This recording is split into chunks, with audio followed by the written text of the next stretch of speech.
உத்தமரின் ஊரிய சிந்தனைகள் பகுதியில காந்தியடிகளோட வாழ்க்கையில் நடந்த முக்கியமான நிகழ்ச்சிகள் எல்லாத்தையும் பார்க்கிறோம். காந்தியடிகளோட பழகின தலைவர்கள், மிகப்பெரிய தலைவர்கள், அவங்க தனிப்பட்ட முறையில பார்த்தோம் அப்படின்னு சொன்னோம்னா அவங்க பெரிய தலைவர்கள். ஆனா காந்தியடிகளோட இணைஞ்சு பணியாற்றும் போது அவரோட இணைஞ்சு அவரோட பணிகளிலேயே தங்களோட வாழ்க்கையவே தியாகம் பண்ண தலைவர்கள் பல தலைவர்கள். தக்கர் பாபா, அவரோட உண்மையான பேர் அமிர்தலால் வி தக்கார், குஜராத் மாநிலத்தை சேர்ந்தவர். அந்த தக்கர் பாபா ஆதிவாசிகளுக்கும் அந்த தீண்டத்தகாதவர்கள் சொல்லக்கூடிய அந்த ஹரிஜன மக்களுக்கும் அவரோட பணி மிகப்பெரிய பணி. அவரு சர்வன்ஸ் ஆஃப் இந்தியா சொசைட்டின்னு சொல்லக்கூடிய அந்த இந்திய ஊழியர் சங்கம், அந்த இந்திய ஊழியர் சங்கத்துல அவர் பணி செய்யும் போது அங்க இருக்கக்கூடிய ஆதிவாசிகளுக்காகத்தான் பணி செஞ்சிட்டு இருந்தார். அது மாதிரி தன்னோட வாழ்க்கையில அந்த தாழ்த்தப்பட்ட மக்கள், அந்த கீழ்த்தட்டில் இருக்கக்கூடிய மக்கள், அவங்களோட உயர்வுக்காக தன்னோட வாழ்க்கையை முழுமையாவே அர்ப்பணிச்சிட்டார். அந்த மாதிரியான ஒரு உன்னதமான ஒரு மனிதர்.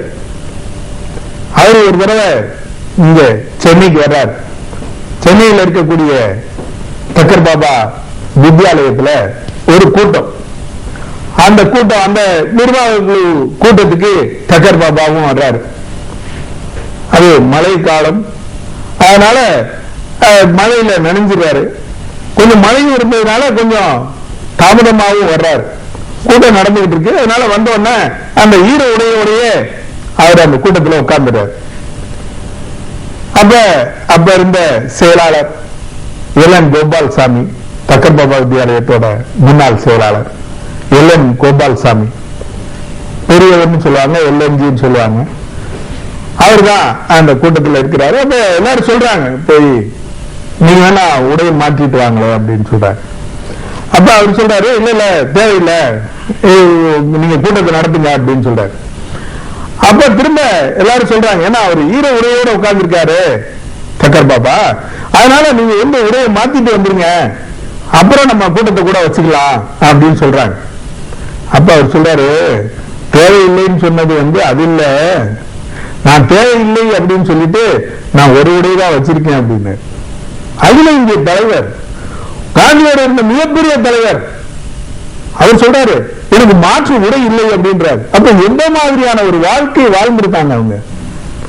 ஈரமா இருக்கு, அந்த கருப்பு கோட்டு மாதிரி ஒண்ணு போடுவார், அந்த கருப்பு கோட்டை மட்டும் கழட்டி வெளியே வச்சுட்டார். அவ்வளவுதான், மீட்டிங் முடிஞ்சுட்டு அப்புறம் சொல்றாரு, ராத்திரி தூங்கும் போது எல்லாத்தையும் நான் காய போட்டுக்கிறேன், ஒன்னும் பிரச்சனை இல்லை அப்படின்றார்.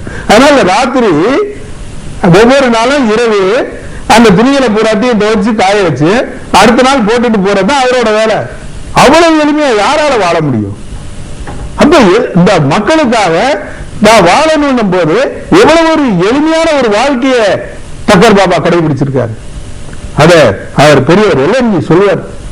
இந்த தக்கர் பாபா வித்யாலயா அப்படின்னும் போது சொல்லுவாரு, எந்த மாதிரியான மக்களால் உருவாக்கப்பட்டது தெரியுமா இது, இந்த மாதிரியான தலைவர்கள் உருவாக்குன ஒரு நிறுவனம் இது அப்படின்னு சொல்லுவாரு எங்களுக்கு. அந்த மாதிரி வாழ்க்கையில எளிமை எந்த அளவுக்கு எளிமையா இருக்க முடியுமா அந்த அளவுக்கு எளிமையா வாழ்ந்து காட்டின தலைவர்கள் ஏராளம். தக்கர் பாபா கடைசி காலத்துல அவரு அங்க இதுல தங்கி இருக்கிறாரு. உடல்நிலை சரியில்லாம அவர் தங்கி இருக்கிறாரு. அங்க பரந்தாம ஆசிரமத்துல ஒரு கிணறு தோண்டணும். அந்த கிணறு தோன்றதுக்காக அந்த ஹரிஜன ஹாஸ்டல்ல இருந்து மாணவர்கள் எல்லாத்தையும் வர சொல்லி இருக்காங்க. ஒரு 50 மாணவர்கள். அவங்க பரந்தாம ஆசிரமத்துல கிணறு தோண்டணும். அந்த ஒரு பணி அவங்களுக்கு இருக்கு. அன்னைக்கு அவங்க எல்லாரும் வந்துடுறாங்க. ஆனா அங்க தக்கர் பாபா இறந்து போயிடுறாரு. ஆனா பாருங்க, தக்கர் பாபாவோட உணர்வுகளை அப்படியே உள்வாங்கினது அந்த மாணவர்களோட பண்பாடு. அவங்க தக்கர் பாபாவுக்கு அங்க இறுதி அஞ்சலி செலுத்துறதுக்காக போகல, தக்கர் பாபா இறந்து போயிட்டாரு அப்படின்னு செய்தி கேட்டதுக்கு பின்னாலையும் ஆனா பரந்தாமன் ஹாஸ்டல்ல அந்த கிணறு தோண்டக்கூடிய பணியை முக்கியமான பணி அப்படின்னு நினைச்சு அந்த பணியை செஞ்சுட்டு இருந்தாங்க. அதுதான் தக்கர் பாபா நமக்கு சொல்லிக் கொடுக்கிற மிகப்பெரிய பாடம். நான் இருக்கலாம், நான் இல்லாம இருக்கலாம், ஆனா நம்ம செய்யக்கூடிய பணிகள் தொடர்ந்து நடந்துகிட்டே இருக்கணும். எனக்கு அஞ்சலி செலுத்துறதை விட பெரிய அஞ்சலி எது அப்படின்னு சொன்னா, யாருக்கு அந்த சேவை தேவைப்படுதோ அந்த தேவைப்படக்கூடியவங்களுக்கு சேவை செய்யறதா அவனோட பணி. அதை செய்ய அப்படின்றத வாழ்ந்து காட்டினவர் தான் தக்கர் பாபா. அவ்வளவு ஒரு எளிமையான ஒரு வாழ்க்கை. இந்தியா முழுவதும் அவர் சுற்றி வந்திருக்காரு. காந்தியடிகளோட முழுக்க முழுக்க உடன் இருந்து, இப்ப நவகாலி யாத்திரையெல்லாம் ரொம்ப ஒரு கடுமையான ஒரு கட்டம். இந்து முஸ்லிம்கள் கலவரம் ரொம்ப கடுமையா நடந்துகிட்டு இருந்தப்ப காந்தியடிகளோட தோளோட தோல் நின்று அந்த இடத்துல வந்து இந்து முஸ்லிம்களுக்குள்ள ஒரு அமைதியை ஏற்படுத்தி, ஒரு சமூகத்தில் அமைதி மாத்திரம் இல்ல, மதங்களுக்குள்ளேயே ஒரு அமைதியை ஏற்படுத்தி ஒரு உன்னதமான வாழ்க்கையை வாழ்ந்த தலைவர்கள் இவங்க எல்லாருமே. தக்கர் பாபா அல்லது வினோபா பாபா எல்லாருமே காந்தியடிகள் அப்படின்ற அந்த கொடைக்கு கீழே தங்களோட வாழ்க்கையை ஐக்கியப்படுத்திக்கிட்டாங்க. அதனால ஒவ்வொரு வேலையிலையும் ஒவ்வொரு காலகட்டத்திலையும் தனக்கு இட்ட பணி என்ன, அந்த பணியை எவ்வளவு சீராகவும் சிறப்பாகவும் செய்யறது அப்படின்றதுல கவனத்தோட இருந்தாங்க. தாழ்த்தப்பட்ட மக்களுக்காக தக்கர் பாபாவா இருக்கலாம், அல்லது கல்வி பணியில மிகச்சிறிய பணியை செய்த காகா கலோல்கர், அவருக்கு பின்னாடி வந்த அரியநாயகம், ஆஷாதேவி அரியநாயகம், அல்லது அவரோட பொருளாதார சிந்தனைகளை பூராத்தையும் உள்ளடக்கி இந்த காந்தியடிகளோட சிந்தனையை பூராத்தையும் நடைமுறைப்படுத்தி கிராம மக்களோட முன்னேற்றத்துக்காக தன்னோட வாழ்க்கையை அர்ப்பணிச்ச அது ஜே.சி. குமரப்பாவா இருக்கலாம்.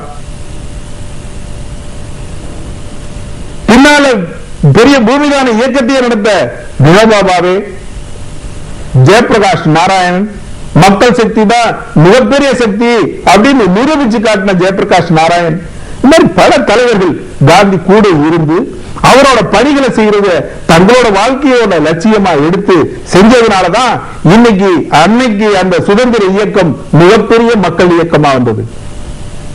மீண்டும் உலக உத்தமரின் உயரிய சிந்தனைகளில் சந்திக்கலாம். நன்றி.